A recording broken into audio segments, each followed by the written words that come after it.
بسم الله الرحمن الرحیم. دفع از کار ما انشاءالله خدمت رسانی به فقرا و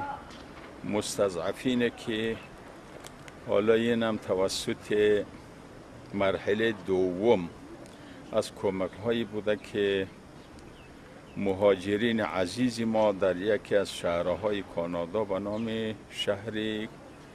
کالگری از طریق مؤسسه الغدیر فرستاده شده و عنوانی بنیاد رضوان که بنیاد رضوان ما ادارش توسط از ما میشه. خب اینه که در دفعه مرحله اول البته یک مقداری وجهش کمتر بود و در حدود 1070 دلار کانادایی بود و مجموعاً شد در حدود 52,000 افغانی و ما برای 48 نفر از خواهران و از این عزیزانی که کاملا مستضعف هم هستن و تشخیص داده شدن برای اونها توزیع کردیم و دیگه بازم برای حفظ احترام اینها خواهران ما و مادران ما و دختران ما و عزیزان ما هستند. برای اینکه حالا هرچند حالا فقیرن و مسلمان با تمام معنا واجب و لازم ما برای زنا محترم تهیه کردیم که امین جنسی که از اینجا اجناسی که از اینجا گرفته میشه اینا رو محترمانه به خانه هایشون برسانه. به این مرحله جا چقدر؟ در این مرحله 3,000 خورده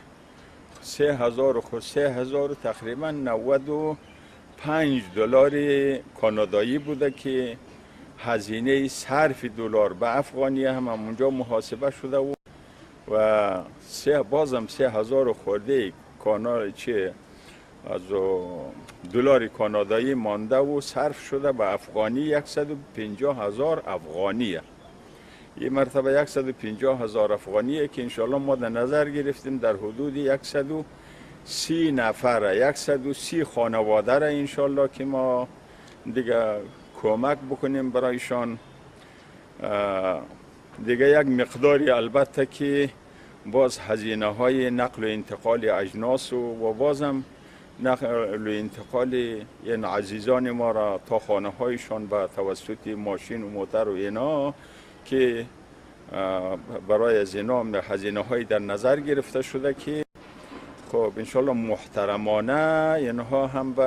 اموچی هایشان خانه هایشان رسانده شده و ما انشالله که امیدواریم که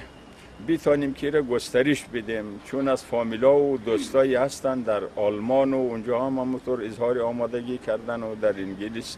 تا اونجا هم از بعضی فامیلا هستن و در بعضی کشورهای خارجی دیگه ما از همه میخواهیم که انشالله دعا بکنن که خدا با کمک خدا گسترش پیدا بکنه و ما هم رسیدگی بکنیم با همون خانواده های مستضعف. این واقعا 2 هفته در همین شهرک هایی که اطراف مزار و بیشتر مهاجر نشینه از مناطق مرکزی هستن، حالا مثلا از بامیان هستن، از یکاولنگ هستن، از دایکندی هستن، خب از غزنی و بهسود و خلاصه بیشتر از مناطق مرکزی هستن. خواستیم که چون مستضعفترین هم همون جاهای برادرای ما که برگشتن یعنی تقریبا حال صحبت کردن نداشتن که از اوضاع و احوال این خواهرها و خانواده ها صحبت بکنن، یعنی از بس که رقت باره. خب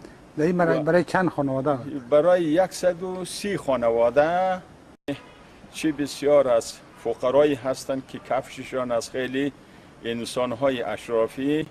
ارزش داره، برای ما خیلی محترمن و برای ما خیلی عزیزن، ولی چیزی را که باز تقاضا داریم از همه عزیزان اینا که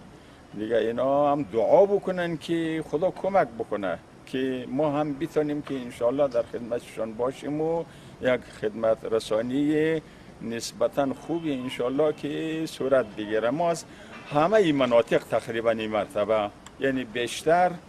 از مناطقی که از مثل علی آباد و حسین آباد و کمپ سخی و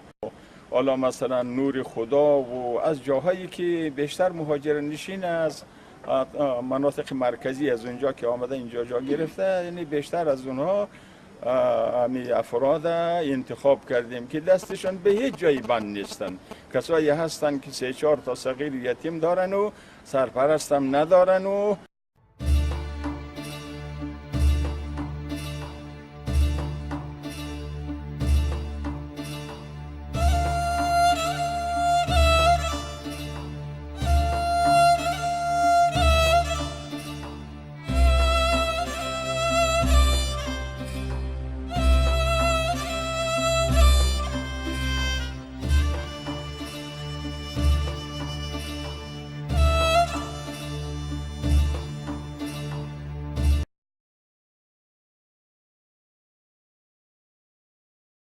چپن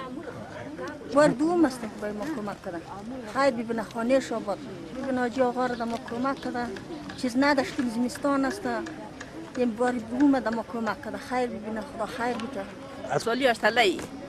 دیگه اینم لباد میشینی، اینم به خاطر این دفعه آمده، به خاطر این کمک آمده، به خاطر که اینجا بدبختی یه نکار نبار نیست آمده، به خاطر که به ما کمک شه، به خاطر این یک درماندخصانی دنیا دی. دای کنده هستیم فعلا دکم سخی میشینم و خیلی نیازمند هستیم دیگه. 3 تا اشتک داریم، خودم به سرپرست شوهر مکسی ما پیش در راه ایران تصادف کرد، در رحمت خدا رفته دیگه، هیچ کسی نداریم. اصل ما سمنگان است، امید نور خدا میشنم. خوش استم میزی آجی آقا که میگه کمکاش دمی صغیر و کبیر به سرپرست، اما زمستان است سوخت نداریم، صغیران به سرپرست کسی خدایم نداریم که